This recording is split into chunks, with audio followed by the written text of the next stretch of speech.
مسجد الحرام مکۃ المکرمہ اور مسجد النبوی مدینہ المنورہ سے خطبے کا اردو ترجمہ کے لیے ہمارے سوشل نیٹ ورک کو فالو کرنا نہ بھولیں اور اپنے دوست احباب کے ساتھ بھی ضرور شیئر کیجیے۔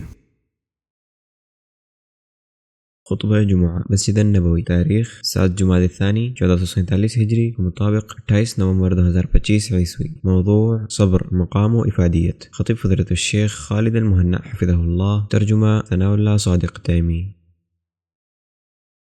یقیناً ہر قسم کی تعریف اللہ کے لیے ہے، ہم اس کی حمد بیان کرتے ہیں، اس سے مدد مانگتے ہیں، مغفرت طلب کرتے ہیں اور اپنے نفسوں کی برائیوں اور برے اعمال سے اس کی پناہ لیتے ہیں۔ جسے وہ ہدایت دے اسے کوئی گمراہ کرنے والا نہیں، اور جسے وہ گمراہ کرے اسے کوئی ہدایت دینے والا نہیں۔ میں گواہی دیتا ہوں کہ ایک اللہ کے سوا کوئی معبود برحق نہیں، اس کا کوئی شریک نہیں، اور میں گواہی دیتا ہوں کہ محمد اللہ کے بندے اور اس کے رسول ہیں۔ اے ایمان والو، اللہ تعالیٰ سے اتنا ڈرو جتنا اس سے ڈرنا چاہیے، اور دیکھو مرتے دم تک مسلمان ہی رہنا۔ اے لوگو، اپنے پروردگار سے ڈرو جس نے تمہیں ایک جان سے پیدا کیا اور اسی سے اس کی بیوی کو پیدا کر کے ان دونوں سے بہت سے مرد اور عورتیں پھیلا دی۔ اس اللہ سے ڈرو جس کے نام پر ایک دوسرے سے مانگتے ہو، اور رشتے ناطے توڑنے سے بھی بچو، بے شک اللہ تعالیٰ تم پر نگہبان ہے۔ اے ایمان والو، اللہ تعالیٰ سے ڈرو اور سیدھی یعنی سچی باتیں کیا کرو، تاکہ اللہ تعالیٰ تمہارے کام سنوار دے اور تمہارے گناہ معاف فرما دے، اور جو بھی اللہ اور اس کے رسول کی تابعداری کرے گا اس نے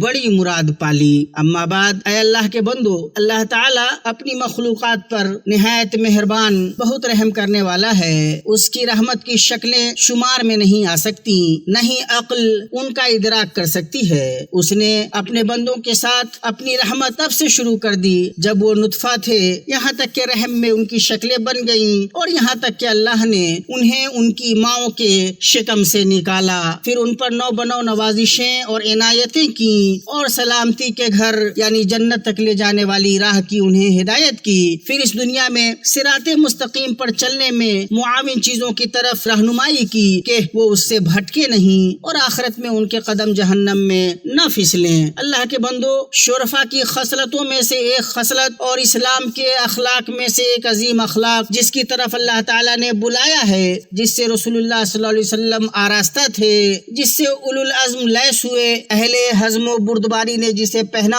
اور جسے اہل ہمت نے لازم پکڑا، اللہ کے بندو، وہ صبر ہے، ہر طاعت کی اصل اور ہر اس خیر کا بیج جسے بندہ دنیا و آخرت میں پاتا ہے۔ دنیا و آخرت میں کامرانی اسی پر معلق ہے، اور جنت سے سرفرازی اسی کے ہونے پر موقوف ہے، اور جہنم سے نجات اسی سے آراستہ ہونے سے مشروط ہے۔ اس کا انجام اچھا ہے، اس سے آراستہ لوگوں کے احوال درست اور سعادت سے پر ہیں۔ اللہ تعالیٰ کی کتاب مبین اور سید المرسلین کی سیرت دلالت کرتی ہے کہ جس نے صبر نہیں کیا وہ کامیاب نہیں ہوا، اور اس سے نجات نہیں پا سکا جس سے وہ ڈرتا اور بچتا تھا۔ اللہ کے بندو، تم چاہو تو اہل جنت کے اعمال کے بیان میں یہاں تک کہ وہ جنت میں داخل ہو گئے اللہ تبارک و تعالیٰ کا یہ قول پڑھو، ترجمہ ان کے پاس فرشتے ہر دروازے سے آئیں گے، کہیں گے کہ تم پر سلامتی ہو، صبر کے بدلے کیا ہی اچھا بدلہ ہے اس دار آخرت کا۔ امام جلیل سفیان بن عیینہ نے فرمایا،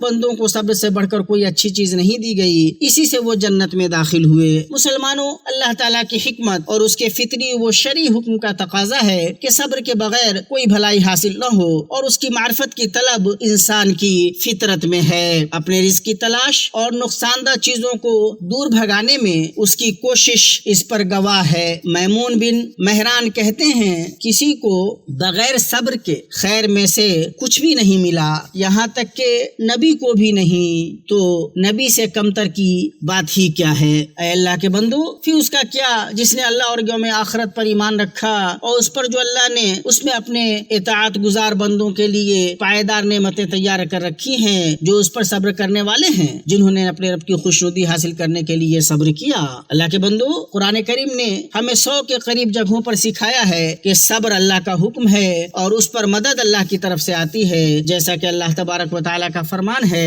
ترجمہ: آپ صبر کریں، بغیر توفیق الہی کے آپ صبر کر ہی نہیں سکتے۔ بندہ نے جب اپنے آقا کا حکم مانا تو اسے کامیابی مل گئی، اسے اس کا مطلوب مل گیا، اور جس سے ڈرتا تھا اس سے نجات پا گیا۔ اسی طرح اللہ نے ہمیں صبر کی فضیلت اور صبر کرنے والوں کے شرف کی بابت بتلایا، جب اس نے واضح کیا کہ وہ ان کے ساتھ ہوتا ہے، ان کی مدد کرتا ہے، ان کی حفاظت کرتا ہے اور ان کی دیکھ ریکھ کرتا ہے۔ فرمایا اور صبر کرو، یقیناً اللہ تعالیٰ صبر کرنے والوں کے ساتھ ہے، اور یہ کہ صبر کرنے والے ہی اس کی جنت سے سرفراز ہونے والے ہیں۔ اللہ تبارک و تعالیٰ کا فرمان ہے، میں نے آج انہیں ان کے اس صبر کا بدلہ دے دیا ہے کہ وہ اپنی مراد کو پہنچ چکے ہیں۔ اور جب اللہ تعالیٰ نے ہمیں بتایا کہ وہ ان سے محبت کرتا ہے جبکہ ان کا صبر اپنے محبوب اور مولا کے لیے ہو، فرمایا اور اللہ صبر کرنے والوں کو ہی چاہتا ہے، اور یہ کہ جب وہ مصیبتوں پر اپنے رب کے لیے صبر کریں تو ان کے رب کی طرف سے ان کے لیے رحمت و ہدایت اور مہربانی ہے، اور ان کا بے انتہا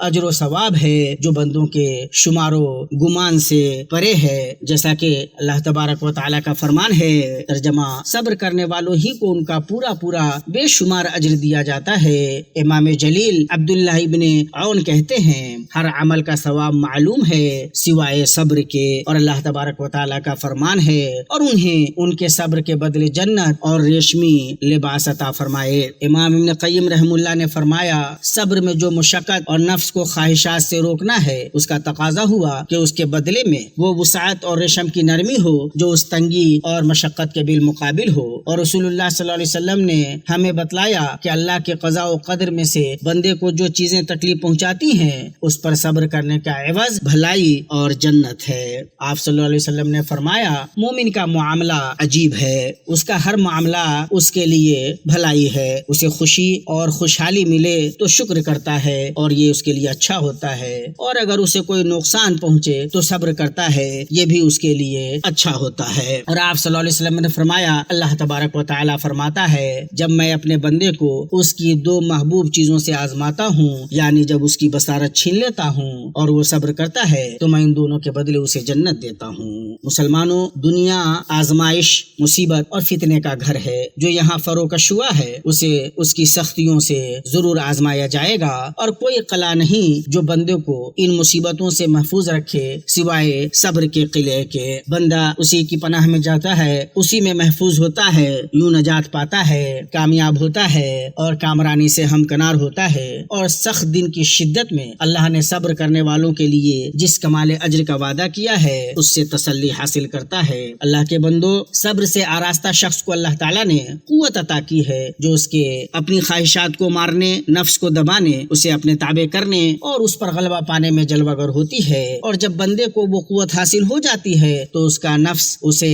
قید کرنے، غلام بنانے اور اسے ہلاکتوں میں ڈالنے کا حریص نہیں ہوتا۔ اللہ کے بندو، صبر کی قوت عزم و ثابت قدمی کے بغیر نہیں پائی جا سکتی۔ بندہ اس پر اپنے نفس کے خلاف لڑتا ہے تاکہ صبر اس کا رہنما ہو، اس کے مولا کی طرف جانے والے اس کے راستے میں روشنی ہو، اس کی اس راہ پر رہنمائی کرے اور وہاں تک اسے پہنچائے، اس لیے کہ یقیناً صبر روشنی ہے، جیسا کہ اللہ کے نبی صلی اللہ علیہ وسلم نے فرمایا، اور روشنی ایسا نور ہے جو راستے کی رہنمائی کرتا ہے، لیکن ایسی حرارت کے ساتھ جو اس میں ہوتی ہے۔ اسی طرح صبر ہے، اس کے اندر ایسی حرارت کا ہونا ضروری ہے جو نفس کو تکلیف پہنچائے کہ اس میں مشقت پائی جاتی ہے، جسے اس نے اس حق پر اٹھایا جو اسے بہت سی مرغوب چیزوں سے کاٹ دیتا ہے، شہوتوں سے روک دیتا ہے اور نفس کی برائیوں سے بچا لیتا ہے۔ اللہ کے بندو، جب تک بندہ مکلف ہے صبر اس پر واجب ہے، اس کے لیے ضروری ہے۔ ایمان دو حصے سے عبارت ہے، ایک حصہ شکر ہے اور ایک حصہ صبر ہے، جیسا کہ عبداللہ ابن مسعود رضی اللہ عنہ نے کہا،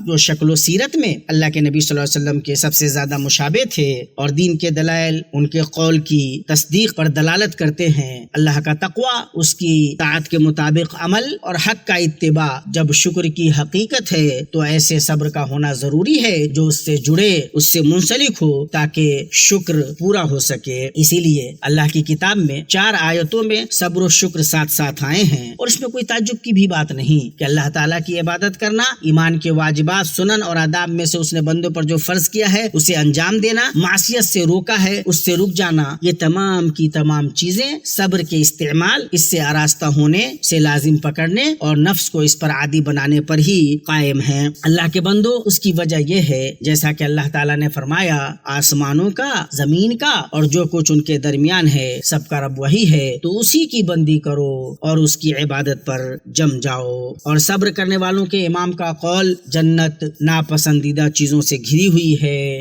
اور جہنم شہوتوں سے گھری ہوئی ہے۔ یہ اللہ کی سنت ہے جو اس کے بندوں میں جاری ہے، اور یہی اس کا حکم ہے جو اس نے ان کی طرف اتارا ہے کہ جنت کا راستہ ان چیزوں سے بھرا ہوا ہے جنہیں بندے ناپسند کرتے ہیں، جیسے خیر و شر کی آزمائش، امر و نہیں، اللہ کی نافذ ہونے والی تکلیف دہ تقدیریں جن میں بندوں کا کوئی عمل دخل نہیں، مثلا محرومی، فقر، بیماری، قرض، فکر و غم۔ پتہ چلا کہ صبر اور ناپسندیدہ چیز کے دروازے سے ہی جنت میں داخل ہوا جا سکتا ہے، اور یہ کہ جہنم کا راستہ ان چیزوں سے بھرا ہوا ہے جنہیں بندے چاہتے ہیں، جیسے نفس کے میلانات اور شیطان کے وساوس میں پڑے رہنا، تو زیادہ تر جہنم میں شہوت و لذت کے دروازے ہی سے داخل ہوا جاتا ہے۔ لیکن اللہ تعالیٰ اپنے بندوں پر نہایت مہربان، بہت زیادہ رحم کرنے والا ہے۔ اس نے ان کی صبر سے مدد کی، جسے اگر وہ اپنے دین کے لیے اصل و بنیاد اور اپنے رب تک پہنچانے کے لیے روشنی اور مشعل بنا لیں تو وہ اس کے ذریعے اپنے اس نفس پر کنٹرول کر لیں گے جو راحت کی طرف بلاتا ہے،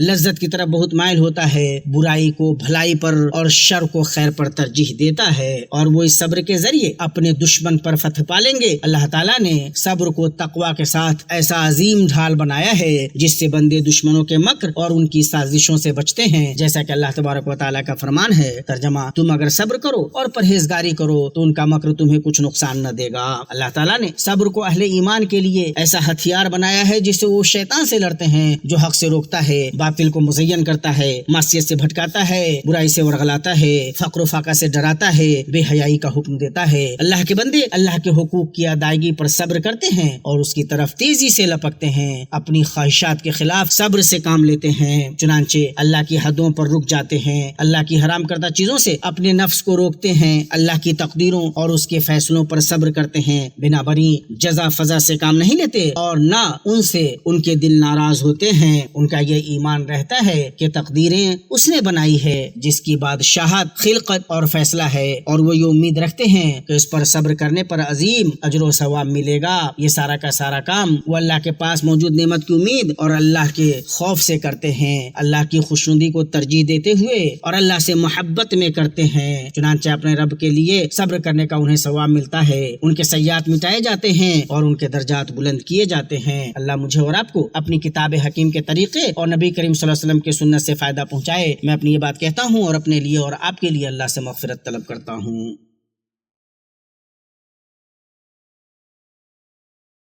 تمام تعریف اللہ کے لیے ہے جو غالب اور بہت زیادہ عطا کرنے والا ہے، جس نے صبر کرنے والوں کو ثواب جزیل عطا کیا اور ان کے ٹھکانے کو بہتر بنایا، اور درود و سلام ان پر جو رسولوں میں سب سے بہتر، متقیوں کے امام اور صابروں کے قدوہ ہیں۔ اما بعد، اللہ کے بندو، جسے اللہ نے صبر عطا کیا اسے عظیم بھلائی سے نوازا۔ آپ صلی اللہ علیہ وسلم کا فرمان ہے، جو شخص پاک دامنی اختیار کرتا ہے اللہ اسے پاک دامن بنا دیتا ہے، جو شخص بے نیازی اختیار کرتا ہے اللہ اسے بے نیاز کر دیتا ہے، اور جو شخص صبر کی کوشش کرتا ہے اللہ اسے صبر عطا فرما دیتا ہے، اور کسی کو بھی صبر سے بہتر اور وسیع تر کوئی تحفہ نہیں دیا گیا۔ سنو، یہ نبوی کلمات کتنے باعظمت ہیں، اور جو شخص ان پر غور و فکر کرے اس کے لیے ان کی برکت کتنی عظیم ہے۔ ہمارے نبی اور سردار ہمیں بتا رہے ہیں کہ صبر اللہ سبحانہ و تعالیٰ کی طرف سے ایک عطیہ ہے، تاکہ انسان اس صبر کے فضل کو پہچانے، اسے اپنانے میں لذت محسوس کرے اور اس کے ذریعے اللہ کی رضا کے درجے تک پہنچ جائے۔ اللہ صبر عطا فرماتا ہے اس شخص کو جو صبر کی کوشش کرے، اسے ترجیح دے، اس سے آراستہ ہو، اس میں رغبت رکھے اور اس کے میٹھے پھلوں اور اس کے اچھے نتائج کو محسوس کرے۔ حسن بصری رحمہ اللہ فرماتے ہیں، انسان کو صرف ایک گھڑی کے صبر میں ہی خیر و بھلائی مل جاتی ہے۔ اللہ کے بندو، صبر بے-تاب نفس کا علاج ہے۔ اگر بندہ اس کی کڑواہٹ کو تھوڑا سا پی لیتا ہے تو بہت زیادہ آرام پاتا ہے، پھر نہ مصیبت کے وقت جزا فضا کرتا ہے اور نہ ہی نعمتوں اور بھلائیوں کے وقت انہیں خرچ کرنے سے رکتا ہے۔ لوگوں، کسی بھی بندے پر پچھتاوے کے مسلسل لمحات آنے اور اس سے کوئی خیر و بھلائی فوت ہو جانے کی وجہ یہ ہے کہ اس نے صبر کو اپنانے میں کمی کی، اسے چھوڑ کر جزا فضا اور غصے کا راستہ اپنایا اور مذموم جلد بازی سے کام لیا۔ رہی بات جزا فضا اور غصے کی تو یہ صبر کے ثواب کو ختم کر دیتا ہے، ایمان اور یقین کو کمزور کر دیتا ہے، اور رہی بات جلد بازی کی تو یہ عبادتوں کو بوجھ سمجھنے اور ان میں سستی کرنے کی دعوت دیتی ہے، خواہشات میں گھسنے اور ان کے تابع ہو جانے کی رغبت دلاتی ہے، اور جس کا یہی شیوا سیوا اور عادت ہو اس سے ہر منفعت فوت ہو جاتی ہے اور ہر نقصان اسے لاحق ہو جاتا ہے، اور نہ دنیا میں وہ خیر و فلاح سے ہمکنار ہوتا ہے اور نہ ہی آخرت میں۔ امام حسن بصری رحمہ اللہ فرماتے ہیں، اللہ کی قسم تمہیں چاہیے کہ تم صبر کرو ورنہ تم ہلاک ہو جاؤ گے۔ اور عمیر ابن حبیب رحمہ اللہ فرماتے ہیں، جو ناپسندیدہ چیزوں پر صبر کرتا ہے وہ پسندیدہ چیزیں پا لیتا ہے۔ اسی لیے جو لوگ عبادتوں پر صبر کرتے ہیں، حرام چیزوں سے رکتے ہیں، پریشانیوں اور مصیبتوں کے وقت صبر سے کام لیتے ہیں، ان کا بدلہ وہ جنت ہے جس کی چوڑائی آسمانوں اور زمین جتنی ہے۔ جس کے لیے صبر کرنے والوں نے پھرتی دکھائی وہ اس بات کا یقین رکھتے ہیں کہ دنیا آزمائش اور صبر کی جگہ ہے اور قیام کی جگہ نہیں، اس لیے ان کو فرشتے اس طرح سلام کریں گے کہ تم پر سلامتی ہو، اس صبر کے بدلے جو تم نے کیا ہی اچھا بدلہ ہے اس دار آخرت کا۔ اے اللہ، اے کریم، اے عظیم فضل والے، ہمیں اپنی طاعت پر صبر کی توفیق عطا فرما، ہمیں اپنی نافرمانی سے بچنے پر صبر عطا فرما، ہمیں اس چیز پر صبر عطا فرما جو تو پسند کرتا ہے اور ہمیں اس چیز پر صبر عطا فرما جو ہمیں ناپسند ہے، ہمیں عزیمت طلب امور پر صبر عطا فرما اور ہمیں عافیت اور درگزر سے نواز۔ اے اللہ، ہمارے نبی صلی اللہ علیہ وسلم پر رحمت و سلامتی نازل فرما جو صبر کرنے والوں کے لیے نمونہ اور عبادت گزاروں کے امام ہیں۔ جب بھی آپ کو یاد کرنے والے یاد کریں اور جو غافل لوگ آپ کے ذکر سے غافل رہ جائیں، اولین و آخرین میں آپ پر ایسی رحمت و سلامتی نازل فرما جو تیری مخلوق میں سے کسی پر نازل کی گئی رحمت و سلامتی سے بہتر، زیادہ اور پاکیزہ تر ہو، کیونکہ تو نے ہمیں ان کے ذریعے ہلاکت سے بچایا اور ہمیں بہترین امت بنایا جو لوگوں کے لیے بنائی گئی، جو ان کے اس دین پر قائم ہے جسے تو نے ہمارے لیے پسند کیا، اور کوئی بھی ظاہری یا پوشیدہ نعمت جس سے ہمیں دین یا دنیا میں کوئی فائدہ پہنچا ہو یا ان میں سے کسی ایک میں بھی ہم سے کوئی ناپسندیدہ چیز ٹالی گئی ہو، اس میں محمد صلی اللہ علیہ وسلم ہی اس کا سبب، اس کی بھلائی کی طرف رہنمائی کرنے والے اور اس کی راہ راست کی طرف ہدایت کرنے والے ہیں۔ اے اللہ، چاروں خلفائے راشدین، ہدایت یافتگان، معزز ائمہ ابو بکر، عمر، عثمان اور علی سے راضی ہو جا، اور تمام صحابہ کرام سے جو اعلیٰ فضیلت والے ہیں، اور ان کے تابع داروں اور ان لوگوں سے راضی ہو جا جو ان کی نیکی میں اچھے سے ان کی پیروی کرتے ہیں۔ اے حمید، اے ولی،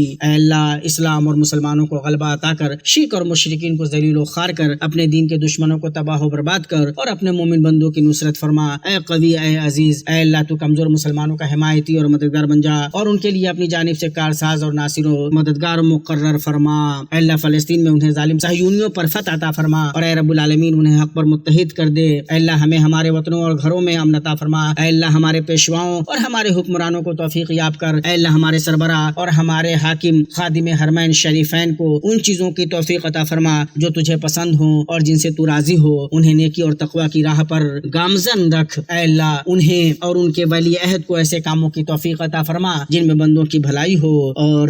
دنیا و آخرت میں ان کے معاملات کی درستگی ہو۔ ہمارا رب عزت والا رب ان باتوں سے پاک ہے جو یہ لوگ بیان کرتے ہیں، اور تمام رسولوں پر سلام ہو، اور سب تعریف اللہ کے لیے ہے جو تمام جہانوں کا رب ہے۔